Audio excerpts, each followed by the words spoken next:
most of us, when we come from the smaller cities of India, last 20 years we had to migrate or we had to move to big cities. But the opportunity, the growth, and what I very, very strongly believe is the next 10 years of India is going to be in Bharat. When we talk about these 3, 4, 5 cities. It should be in Patna, it should be in Varanasi, it should be in Coimbatore, it should be in, you can name it, in whichever city you come from. And I'm very proud to launch with someone whom I consider my very dear friend. And of course, he has to talk about what he's doing, is we are launching BharatSparks. And with this, we are going to be going to all the different cities of India. And with that, I invite Bala. Bala, I request you to launch BharatSparks. Thank you. Thank you very much.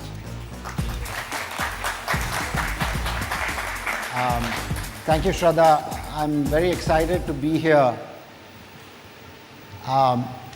Innovation in India is a lot harder than innovating in a developed market. We can go to the moon, land on the dark side of the moon, but the expectation is that we do it under $100 million, which is 90% less than any other country out there.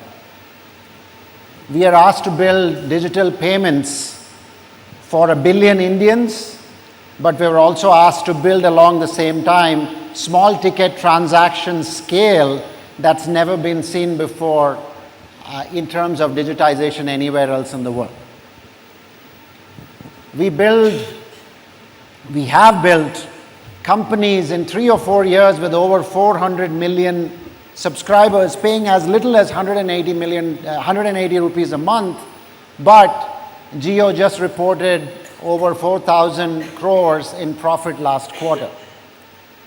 So when you're innovating for India, we are asked, especially disruptive innovation is a lot about picking very hard problems to solve, but also finding solutions that are very unique to India and have no precedence elsewhere, right? So most of us in this room, as entrepreneurs, as founders, as investors, we kind of get this, but the startup ecosystem is on a journey of evolution in terms of truly absorbing what I just said, right? There are over 100,000 startups in India, but the vast majority of them are actually building products and services for the top 100 million Indians, right? And when we think about this, the answers are what I would call conventional wisdom, even amongst investors and founders and most of us who come from the metros. I grew up in a small place called Erode, which is in Tamil Nadu. It's the 8th largest town or city in Tamil Nadu, but since then, most of us have migrated to cities, right?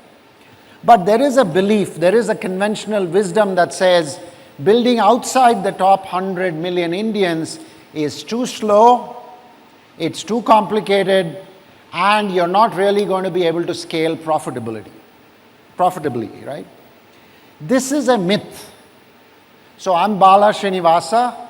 At Arkam Ventures, we've built an entire fund around dispelling this myth. We've invested in over 18 startups, and we passionately believe that the largest businesses over the next 15 years in India are going to come from companies solving enormous challenges for Middle India.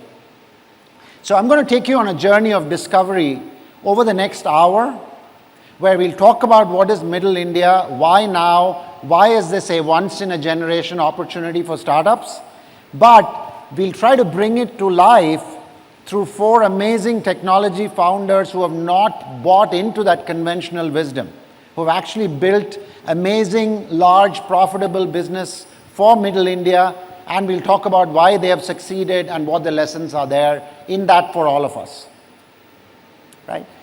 So why is this conversation even relevant, right?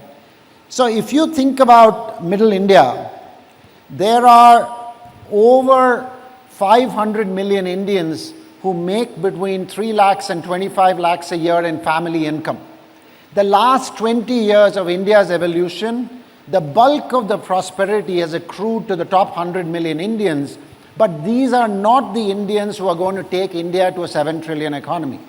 It is these 500 million Indians who who have family incomes of 3 lakhs to 25 lakhs a year, who are going to drive over 50% of the consumption over the next decade. And if you can't sell to these consumers, if you can't help the small businesses these consumers run, you are not going to be part of some of the biggest growth stories in India from an innovation perspective, from a startup perspective. So it makes a ton of sense to be thinking about and listening to what the following entrepreneurs are trying to build and what they have achieved. Right? So who are these middle India consumers? If you think about people making between 3 lakhs and 25 lakhs a year in family income, pretty much anybody you can think of in that category will fit the bill. There are farmers, there are small business owners, there are factory workers, there are millennials, there are people, who are running kirana stores. These are the faces of people who make up those 500 million consumers. And then the question is, where are they? Where are all these consumers, right? If you look at India's population, right, people who are more than 12 years of age, the consumption class in India, only 90 million such people live in the metros. We may all grow up as investors and as founders where we are really caught up in building for the top 100 million Indians. But just so that you know, between the top 8 metros and the 44 smaller cities in India, with 1 to 5 million in population, there are only 80 more million people. So where is everybody else? Where are all these 500 million Indians who have the disposable income we talked about? These Indians are everywhere across India. There are over 250 smaller towns and cities in India with less than 1 million people, where you're going to find middle India consumers. And there are rural and urban centers with another 300 million Indians who form the bulk of this consumption class that you're going to have to target if you want to build the biggest businesses of tomorrow. Right? So then the question is, why is it so difficult, right? I mean, this is not rocket science. I'm not the first one to know that these consumers exist. But historically, it's been very difficult to build businesses for these 500 million Indians. And the main reason has been it's very hard to acquire and service these customers with a physical model. Even if you were to acquire and service these customers, Middle India has very unique tendencies in terms of the way these consumers behave, and rightly so, which is they make a lot of small ticket purchases. Small ticket, high frequency, and often the price at which you can price your product or service doesn't make up the cost of distribution and the cost of service. As a result, you don't make money. Again, this is history, right? As a result, these names you see here, I don't need to go into them. Middle India has got a lot of old, I wouldn't call them archaic, but old solid businesses that have been there 30, 40 years that require big balance sheets, that require years and years of physical infrastructure built for you to succeed. As young startups, you could never crack this market, right?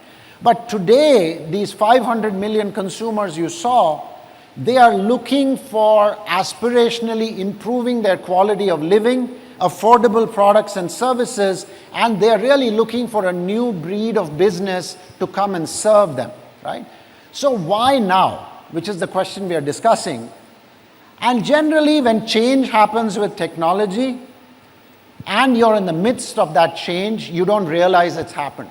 You look back 5 years later, and you say, oh my God, I didn't realize all this change that was happening in front of me. And I'm here to tell you something you already know. 10 years ago, India was all about smartphone penetration. We were talking about monthly active users. A lot of people using internet for social media. We are using it for WhatsApp. But today, the same consumer has digitization as a fabric of their daily life. They are making UPI payments. They are paying, they're paying toll, for example, when they go through this. They pay their electricity bill through Bharat Bill Pay. There are, in every pin code of India, you have today got a middle India consumer who is part of this digitization wave that's happening right under our noses. And these consumers will no longer settle for a certain quality of product and service that they were used to before, or used to 2 or 3 brands that service them for 30 years, because they demand more. They are used to a higher quality of product and service which they are getting on the digital platforms today. And this is the perfect opportunity to go out and offer them something valuable and new and higher quality in all the areas they spend money on. Financial services, healthcare, consumer products.